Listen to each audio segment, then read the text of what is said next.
Skill కేసులో Chandrababu bail రద్దు పిటిషన్పై నేడు విచారణ జరగనుంది. ఈ నేపథ్యంలో ఇటు తెలుగుదేశం శ్రేణులే కాక ప్రభుత్వం తరపున కూడా చాలా ఉత్కంఠగా ఎదురు చూస్తున్నారు.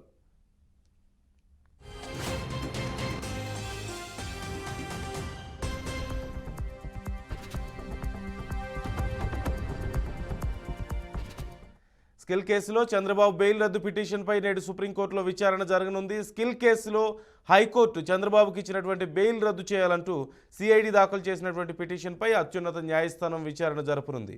జస్టిస్ బేలా ఎం త్రివేది, జస్టిస్ పంకజ్ మిట్టల్ల ధర్మాసనం ఈ పిటిషన్ను విచారించనుంది. చంద్రబాబుకు బెయిల్ మంజూరులో తమ వాదనలు, ఆధారాలను హైకోర్టులో పరిగణలోకి తీసుకోలేదంటూ సిఐడి తమ పిటిషన్లో పేర్కొంది. అలాగే ప్రభుత్వ ధనం దుర్వినియోగం అయిందన్న అంశాన్ని కూడా హైకోర్టు పరిగణలోకి తీసుకోలేదంటూ పిటిషన్లో తెలిపింది. దీంతో వెంటనే చంద్రబాబు బెయిల్ను రద్దు చేయాలంటూ సుప్రీంకోర్టును ఏపీ సిఐడి కోరుతోంది. కాగా జనవరి 19న విచారణ సందర్భంగా కౌంటర్ దాఖలుకు సమయం కావాలంటూ చంద్రబాబు తరపున న్యాయవాదులు కోర్టును కోరారు. దీంతో ఇరుపక్షాల వాదనలను లిఖితపూర్వకంగా సమర్పించాలంటూ సుప్రీం ధర్మాసనం సూచించింది.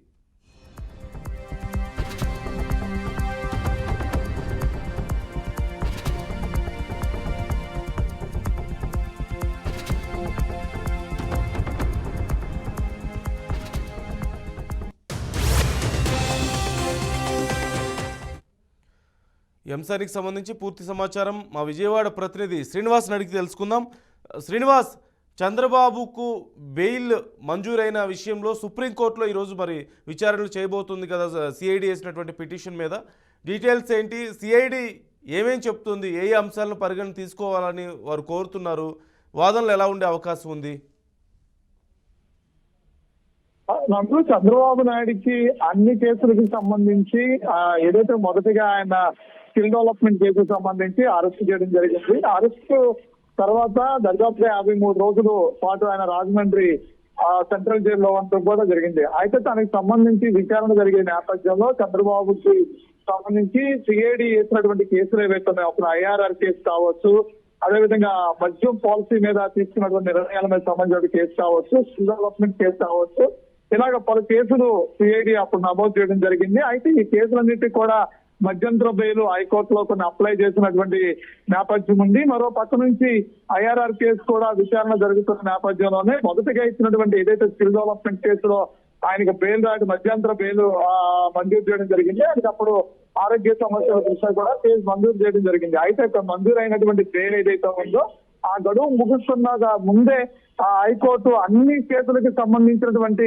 మధ్యంతర స్కిల్ డెవలప్మెంట్ సంబంధించిన మధ్యంతర బెయిల్ అవుతుందో ఆ బెయిల్ ని రెగ్యులర్ గా కూడా మారుస్తూ హైకోర్టు తీర్పిచ్చింది. దాన్ని సవాల్ చేస్తూ కూడా ఏపీ సిఐడి సుప్రీంకోర్టును ఆశ్రయించినటువంటి నేపథ్యాన్ని కూడా చూసాం. అయితే సుప్రీంకోర్టులో ప్రధానంగా అంటే దీనికి స్కిల్ డెవలప్మెంట్ కేసుకు సంబంధించినటువంటి మధ్యంతర బెయిల్ ని అయితే మిగిలినటువంటి కేసులు ఏవైతే ఉన్నాయో ఆ కేసులన్నింటిలో కూడా చంద్రబాబు నాయుడు గారు అవినీతి జరిగిందనేది మా దగ్గర పూర్తి ఆధారాలు అయితే ఉన్నాయి. విచారణ జరుగుతున్న క్రమంలోనే హైకోర్టు అన్ని కేసులకు సంబంధించి బెయిల్ ని మంజూరు చేసింది. కాబట్టి ఆ బెయిల్ ని రద్దు చేయాలంటూ కూడా సుప్రీంకోర్టును ఆశ్రయించారు.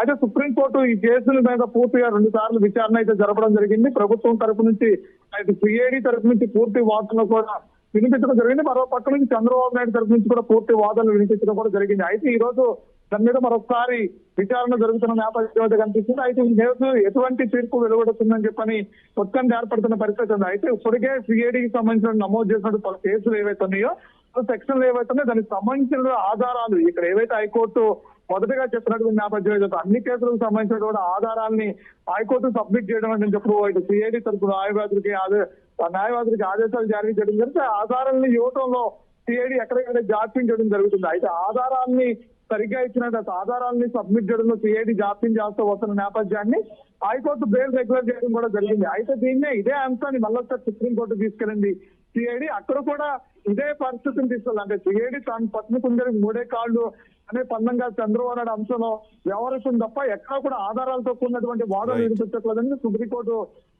సుప్రీంకోర్టు భావించిన నేపథ్యాన్ని కూడా మనం చూసిన పరిస్థితి కనిపిస్తుంది. నాకు రైట్, థ్యాంక్ యూ శ్రీనివాస్.